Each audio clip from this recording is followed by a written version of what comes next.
Assalamu alaikum wa rahmatullahi wa barakatuhu. Nahmaduhu wa nusalli ala rasulihil kareem. Amma ba'd. Fa'udhu billahi minash shaitanir rajeem. Bismillahir rahmanir rahim. Alhamdulillah, I'm super excited that we are starting a new series which is going to be of 4 sessions. These are comparatively little longer, ranging from 25 to 30 minutes, inshallah. And the topic of our series is Becoming Khaleel.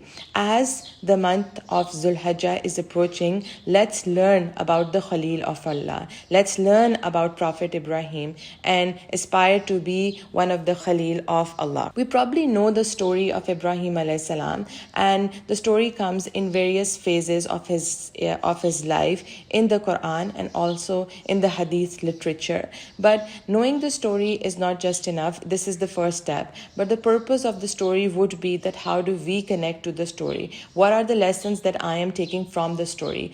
And subhanallah, in the stories of Ibrahim alayhi salam, he also makes a lot of du'as. So our targets would be 2. Firstly, what are the lessons that I can derive from these stories to become the Khalil of Allah? And also learning these du'as and including them in my day-to-day life. In today's session, we are going to cover the early phase of life of Ibrahim alayhi salam, which was that, according to the scholars, that he was a teenager from ayah number 51 up till ayah number 70 of Suratul Anbiya. In his younger life, we see that his conversation with his dad and his community and pondering on the creation of Allah. So his challenge was to sticking with Tawheed, Iman, faith, and in the most difficult times.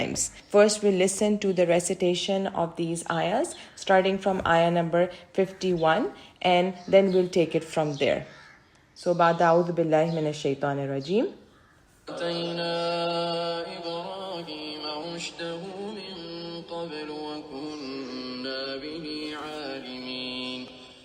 قال لأبيه وقومه ما هذه التماثيل التي أنتم لها عاكفون قالوا وجدنا آباءنا لها عابدين قال لقد كنتم أنتم وآباؤكم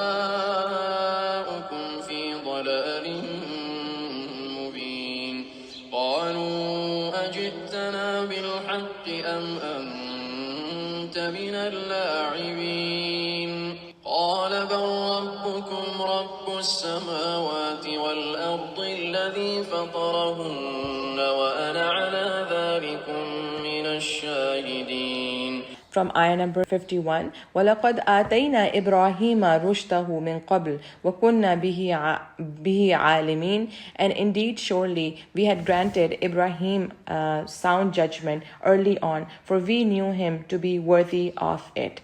So, when Allah subhanahu wa ta'ala starts the story of Ibrahim alayhi salam, he mentions that surely we gave Ibrahim alayhi salam rushd, which means Allah gave him guidance. For guidance, there are other words in Qur'an as well. One of the very most commonly known word is hadaya, and the difference between rushd and hadaya is that in Surah Al-Fatiha we ask Allah subhanahu wa ta'ala every time, ihdina as-siratal mustaqim, that oh Allah, guide us to the path, right, to the straight path. And hadaya means that showing the direction, just like when you go from one place to another, you put the address in the navigation from your location to say point B, and when you press the directions, it gives you the directions that where you have to go. But when you press the start button, it starts to tell you take the turn, it starts to guide you, right? So in hadaya, you get to know the directions, you get to know that okay, now turn there, here, now turn from here, take this route, and then helps you reach the destination. So this is hadaya. But rushd is another level, is the next level. It means that living the guidance, and that would mean that he was implementing the guidance. So whatever we are learning from these stories, we might know that okay, do this, do that in these situations, but actually am I applying them? So this is the quality that we aspire to be, to have in ourselves, which is rushd, that this was given to Ibrahim alayhi salam from Allah subhanahu wa ta'ala. And we knew him very well, meaning we knew that we would be testing him and what he was going to do. Now the story begins from ayah number 52. إِذْ قَالَ لِأَبِيهِ وَقَوْمِهِ. Remember when he said to his dad and his people, what did he say? Now when if come, that means that remember the time. Of course we can't remember, we weren't there, but that means try to visualize. As we don't know, we're going to try to feel that how the situation was. When he said to his dad and his people, what did he say? ما هذه التماثيل التي أنتم لها عاكفون. That what are these statues, what are these sculptures that you are devoted to? Now it is interesting that for using the word for statues, there are other words as well. It could be an ilah, but Ibrahim alayhi salam is not even using that word, that he does not even recognize them other gods. Just like we say la ilaha, there are no deities other than Allah. So he does not say that you're idols. Even he does not use the word asnam, neither deities nor slash gods, and neither he uses the word asnam, which is also used for idols. He uses the word tamathil. Tamathil is the word which is used for artwork, for sculptures. Now he's trying to make them realize, even subhanallah, by using the word, that what are these artworks that you make, and you are dedicated to them. This is the same word which we used for in the word i'tikaf. And we know what an i'tikaf is. What do we do in i'tikaf? We kind of stop from everything else. We shut down everything and we seclude and isolate ourselves and restrict ourselves to the masjid. So when someone worships with devotion, dedication, that is i'tikaf, right? So aakifun are the ones that you worship these statues, these piece of art, these sculptures with full dedication. And what are these? Now, if somebody asks us that who do you worship, that you worship Allah, why do you worship Allah? So the answer would be that Qul huwallahu ahad, because Allah is one. Allahu samad, lam yalid, walam yulad, walam yakul lahu kufuwan ahad. In other words, we would say that Allah is our God, Allah is our Rabb. We would tell about why we worship Allah. But here we see that what is their response, which is interesting, because they say, instead of saying anything, introducing their sculptures or saying something about them, they say, قَالُوا وَجَدْنَا آبَاءَنَا لَهَا عَابِدُونَ, that we found our forefathers worshipping them, and hence we are hence we are also worshipping them. And here the word is used, عَابِدُون. This is a noun, and a noun shows that this practice has been there for a very long time, for their entire lives. It's like a tradition. It's who we are, where we come from. In the next ayah, Ibrahim alayhi salam responds, and he said that you and your forefathers have been in clear misguidance. You people got some serious issues. You were drowned in misguidance, because the word fi is used with dalal mubin. So you are drowned in misguidance. And here I want to take a tangent and talk about when we follow the tradition. It is okay that when we are following the tradition of our family, that our family does this, our mom used to do this, we are doing this because this is something that who we are. But the thing is that we need to understand that, have we checked it, that whatever we are following, have we checked it? Should be checked for goodness in it.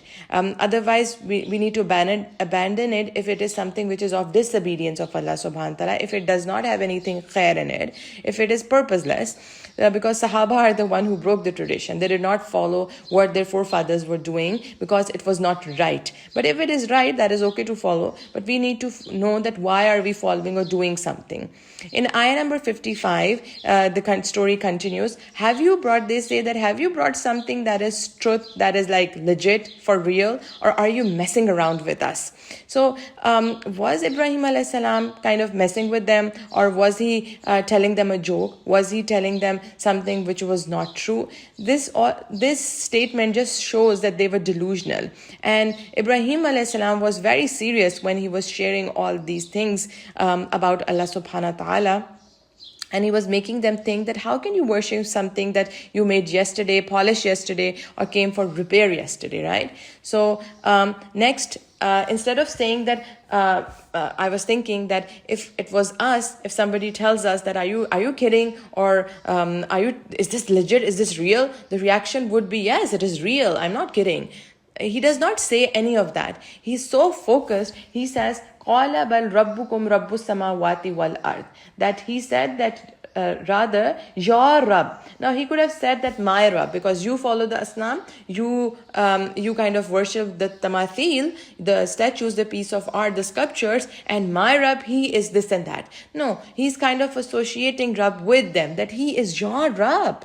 He's your creator, provider, sustainer, owner. He's the Rabb of the heavens and the earth, and the one who created the heavens and the earth. He's the originator of the heavens and the earth. Wa ana ala dhalika min ash-shahidin, and I'm going to be from those who are of the witnesses against you. Of course, this is going to be on the day of judgment. Now, in ayah number 57, we see that Ibrahim alayhi salam continue to say, Watallahi. Now, there are different ways of saying, taking oath. One of very commonly known is Wallahi. But Tallahi is an oath which is only ta is taken with the name of Allah, and as it is extremely powerful, and that does not show that like an expression of Tallahi. No, it's like Tallahi. Now, it has that volume in it. It has that that effect in it. And what does Ibrahim alayhi salam says? Tallahi, I will make a plan against your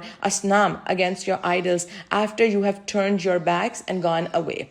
Now, what does this mean in our language? It would mean that I swear to God, you mark my words, I will deal with these idols.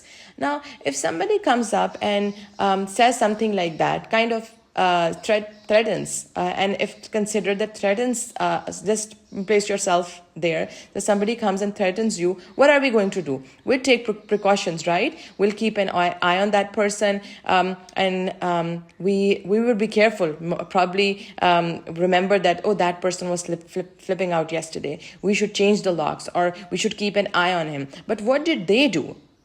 Nothing. They did not do anything about it, because the scholars are of the view that there could be three reasons. Firstly, this shows that they weren't taking Ibrahim alayhi salam seriously. But why weren't they taking him seriously? So the scholars say because this was the early phase of Ibrahim alayhi salam, and the people were of the view that this is a phase, adolescence. He has this meltdown. The second reason could be he has this meltdown about idols after every few days. He keeps on talking, so let him be. Or another point of view is that this wasn't a public declaration by Ibrahim alayhi salam, but he went it out in front of some people.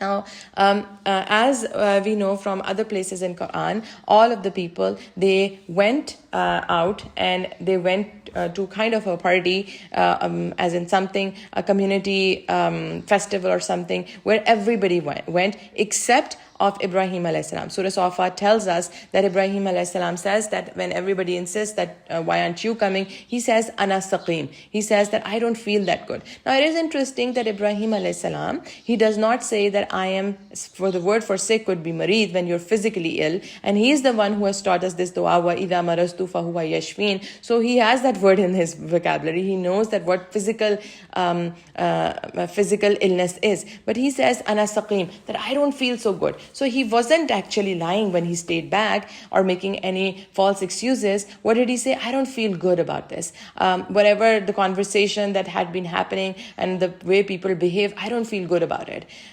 So next, we'll talk about this in just a bit, that how this is a form of tariya, a term that is used in fiqh, and we'll just talk about it in just a bit. Moving on to the next ayah. فَجَعَلَهُمْ جُذَاذًا إِلَّا كَبِيرًا. He smashed them into all the statues into judada, into small, tiny pieces, and he let only the bigger ones stay. And why did he let the bigger ones stay? لَعَلَّهُمْ إِلَيْهِ يَرْجِعُونَ, so they might return. Now it says إِلَيْهِ, they might return to him. This is so beautiful about Arabic language, that it could be one meaning and it could be three in one meanings too. Now, it is explained that this could mean that return to Ibrahim alayhi salam eventually, because they would remember, and we know in the story that they would remember that there was this boy who was talking about something like that, and they would return to the biggest one. And yes, they returned to the biggest one when Ibrahim alayhi salam points them to him. And the third meaning could be that they return to Allah, meaning they realize that who they are worshipping, and they realize who Allah subhanahu wa ta'ala is. And we see that this happens in the story. All three of them happens in the story, but they do think about Allah, but again their ego is too big that they did not accept it. Now the people come back, and in ayah number 59, we see that they say, قَالُوا مَنْ فَعَلَ هَذَا بِآلِهَتِنَا. Now they said that who did this to our idols? They are shocked. Whoever it is, this terrible, terrible person is an oppressor. Now, they did not say that, oh, who broke our idols? Because if they're worshipping a god, how can a god be broken, right? So they're completely shocked. And now Ibrahim alayhi salam did not take this as a first step. The first step in Ibrahim alayhi salam's dawah was he was talking to everybody in different circles. Message was well established. He spoke to them, made them think. Step 2 was that he broke the idols, took a drastic step, and they didn't take what he was saying seriously. So now they say that قَالُوا سَمِعْنَا فَتَى يَذْكُرُهُمْ. Oh yeah. See, they said, we heard a young man. What was his name? يُقَالُ لَهُ Ibrahim. His name is, what is his name? He's called Ibrahim. No, it is just that when somebody gives us an advice, think of your mom or think of a friend. Somebody gives you an advice, you don't follow that advice, and when actually that thing happens as the person advised us, what is the statement? That I told you so, you weren't supposed to do that, right? So they kind of cover that up, and everybody knows Ibrahim. It's a town, it's a neighborhood, small town. Everybody knows everybody. And Ibrahim alayhi salam is a son of the person who makes the idols, who makes their gods, right? He's the one who's selling them. He's the one who is repairing them. So everybody knows Ibrahim. It's just that, oh, who was that person? Just showing that he's not of any importance to us. قَالُوا فَأْتُوا بِهِ عَلَىٰ أَعْيُنِ النَّاسِ لَعَلَّهُمْ يَشْهَدُونَ. They said that, okay, now bring him before the eyes of people, meaning that spread the word around, put an ad, put it on social media, bring him, and so in front of everybody, so that they may witness that nobody is supposed, make him an example, nobody is supposed to do such a thing. قَالُوا أَأَنْتَ فَعَلْتَ هَذَا بِآلِهَتِنَا يَا إِبْرَاهِيمُ. They don't even say that who broke our idols. They're saying that you did this with our idols, O Ibrahim. Now, what does Ibrahim alayhi salam says? Ibrahim alayhi salam says, قَالَ بَلْ فَعَلُوا كَبِيرُهُمْ. Now, كَبِيرُهُمْ هَذَا. I earlier mentioned about tariya, which is that when you say something, other person might perceive it differently, but you did not tell a lie. Now, in this ayah, it's an expression that he said he kind of pointed out towards the biggest one, because the biggest one is left. So he did not say that the biggest one did it. He's giving that expression that pointing to the biggest one, that, oh, maybe go and ask him, or he's there. It's just like that. The biggest of them. So ask them if, and then he says, فَاسْأَلُهُمْ إِنْ كَانُوا يَنْتِقُونَ. Ask them if they speak. Now ask who? Ask the idols who were broken. Ask them that they were the ones who were oppressed, who were broken. And the bigger one is there. Now, he's making them think that these idols, they don't even defend themselves. They didn't even protect themselves. And they can't even speak for themselves. And at this moment in ayah number 64, فَرَجَعُوا إِلَىٰ أَنفُسِهِمْ. They returned to their selves. They thought about it. They reflected upon it. فَقَالُوا, and what did they say? إِنَّكُمْ أَنْتُمْ الظَّالِمُونَ. That surely you are the wrongdoers. They thought about it, that they weren't doing something right, that they were the ones who were wrong. But what happened? Their ego got the best of them, and they returned back to their old ways, or their old mindset, which was ثُمَّ نُكِسُوا عَلَى رُؤُوسِهِمْ لَقَدْ عَلِمْتَ مَا هَؤُلَاءِ يَنْتِقُونَ. And they said that, they don't talk. So they admitted themselves, but now they don't want to accept. The next part is that Ibrahim alayhi salam says that in ayah number 66, he said, do you all worship other than Allah what cannot benefit you or all a thing nor could harm you? Now imagine the idols are smashed in pieces in front of them, and they can't even protect themselves or defend. And Ibrahim's statement, it sounds so profound as this very moment. And now in ayah number 67, Ibrahim alayhi salam expresses his annoyance, his disgust, his frustration, his displeasure by using the word uffil lakum. It's just like nowadays, put your head down, nodding your head on. These people are a gone case. وَلِمَ تَعْبُدُونَ مِن دُونِ اللَّهِ. And he says that, with showing this expression that you people worship other than Allah. Afala taqilun? Do you not think? Do you not use your aql? Do you not reflect about it, what you're doing?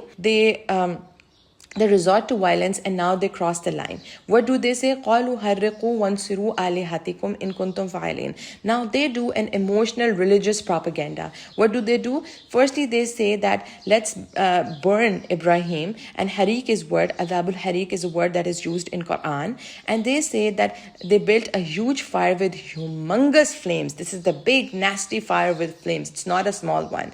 Another place in the Quran we get to know that it was so big that they built a wall, and it was hard to throw Ibrahim in it now because nobody could go close to this fire.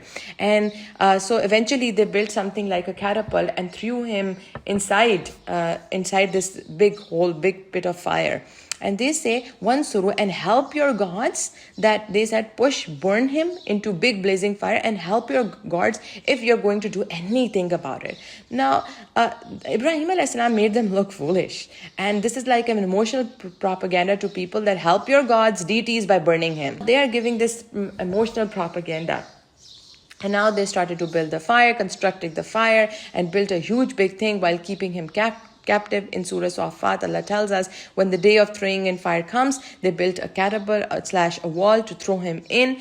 And a narration comes and tells us just Shaitan was the one who gave this idea of putting him into a catapult and throwing Ibrahim alayhi salam into the fire. And after giving the idea, he kind of disappeared. So bad ideas are from Shaitan. So now they launch him into the fire. Now here comes the climax of the story. I want you to now start visualizing and feeling this scene. What is this scene? And this is that imagine that your hands and legs are tied up, put in a catapult, launched in air. Have you ever sat in a roller coaster or a free fall, something like that? What happens? That our heart starts to drop when we're coming off from the height. And when you're coming off, what is there? Your safety belts, right? So with Ibrahim alayhi salam, there are no cords, no safety. He's flung in the air. Where is he about to land? Into the fire. How he's going to land into the fire? On the face, on the back? How? Does not know. Now he's heading down and his face is down and he's seeing the fire. Imagine the horror, hopelessness, terror that will rip you at that moment. And Ibrahim alayhi salam is in that situation. And at this moment, the Khalil of Allah, what does he do? This is a narration that we get to know from the hadith literature. This is in Riyadus Salihin, in Babul Yaqeen wa Tawakkul, that Ibn Abbas tells us that what happened at this time. Jibreel alayhi salam came to Prophet Ibrahim as he is in the air, and he asked Ibrahim alayhi salam, what does he say? He says that, is there anything I can do, O Khalil, O Ibrahim, O friend of Allah? Is there anything I can do, O Khalil? And I was thinking, if I was in that situation, of course I would be like, oh, this is a help from Allah I've been asking for, and yes, I need to just get out of this situation. I need to be saved. But what does Ibrahim alayhi salam say at this moment? This makes him the Khalil of Allah. He said, do I need anything from you? Then the answer is no. And at this moment, he made the very famous dua, which is Hasbi Allah wa ni'mal wakil. That Allah is enough for me, and He is the one who's got me. He's not going to let me down. Who is a wakil? Who is a lawyer? He's somebody who deals the case on our behalf. When we hand over our case to somebody, we know this person is going to take care of it. So I got Allah. He will not let me down.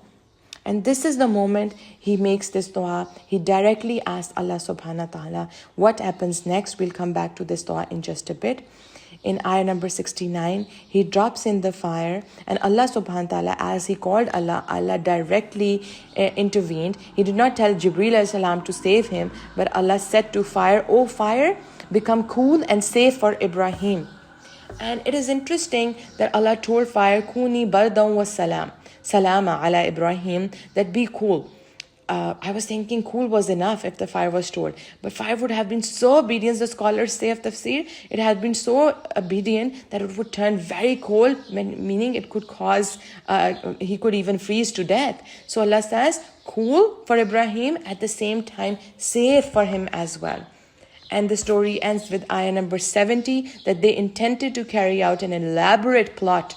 With whom? With Ibrahim, but we made them the real losers. Let's think about it in the whole story, that the first lesson that we get to learn is that stand for truth even if we are alone.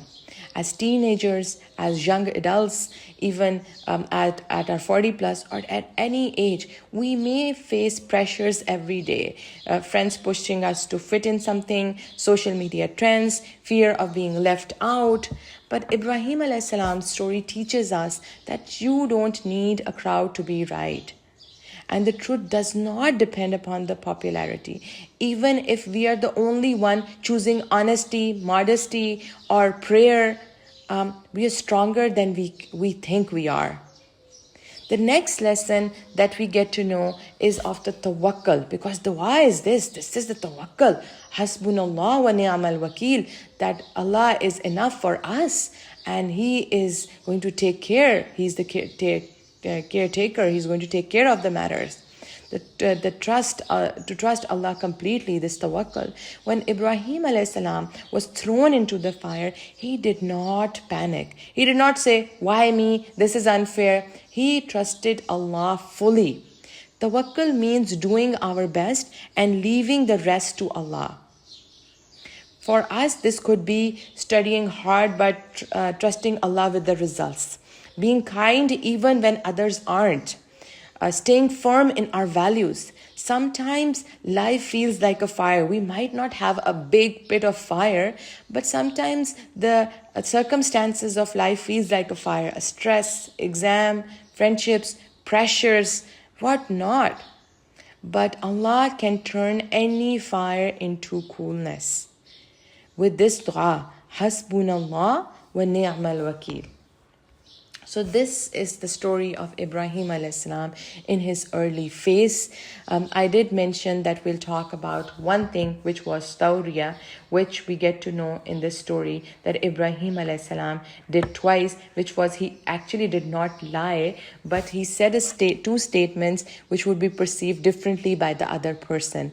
This we get to know in the hadith, which is in the book of Fadail, in Sahih Muslim, that Abu Huraira tells us that the Prophet of Allah, meaning Prophet Muhammad, said that Ibrahim alayhi salam did not lie, but at 3 instances. Now this is story, as I was mentioning in fiqh, that instead of in 3 instances. First, when he said Anas inni saqim, that surely I'm not well. He did not say I was physically ill, but he gave the perception that he was ill, right? The next one was Bal fa'alahu kabiruhum haza. Again, we covered that in the story, that the big one, he was as if he was pointing out that people would think the big one did it, but he did not say the big one did it.